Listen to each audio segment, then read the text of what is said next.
Dallas ISD is renaming several schools originally named after men with ties to the Confederacy. The district says the decision came largely from the community, with parents, students, and staff members having a say in the current and future names. Fox 4's Lynn Nguyen joins us now with the story. Lynn. Heather, it truly was a community-based effort, with some families starting to research the names of their schools and wanting a change.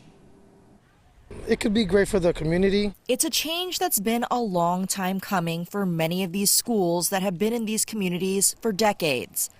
Dallas ISD Board President Justin Henry says at John Ireland Elementary, talk about changing the name started when some families began doing research into the name of their school.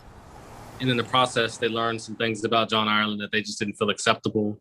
Ties to Confederacy, tied to slavery, in particular bringing in slaves through Mexico. The school community started the process to change the name, researching some possible alternatives, and had a school-wide election to choose a new name. Custodians, staff, educators, principals, I got a vote. The kids were voting.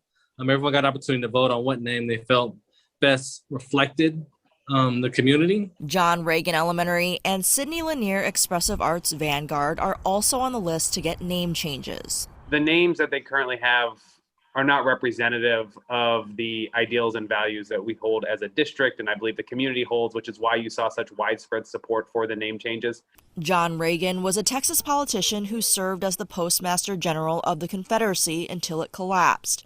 And while some parents at John Reagan Elementary in Oak Cliff feel the change is a sign of progress. Actually, a change that we needed. Me personally, I think it's good for the community, see everything growing, so I'm pretty familiar with change, and I think it's great for Oak Cliff. Not everyone feels the name changes are necessary. I personally don't see a reason why they should. I get the history behind it, but you got to remember that at the time it was acceptable. But with the Dallas ISD board in agreement, 5 schools will be newly renamed.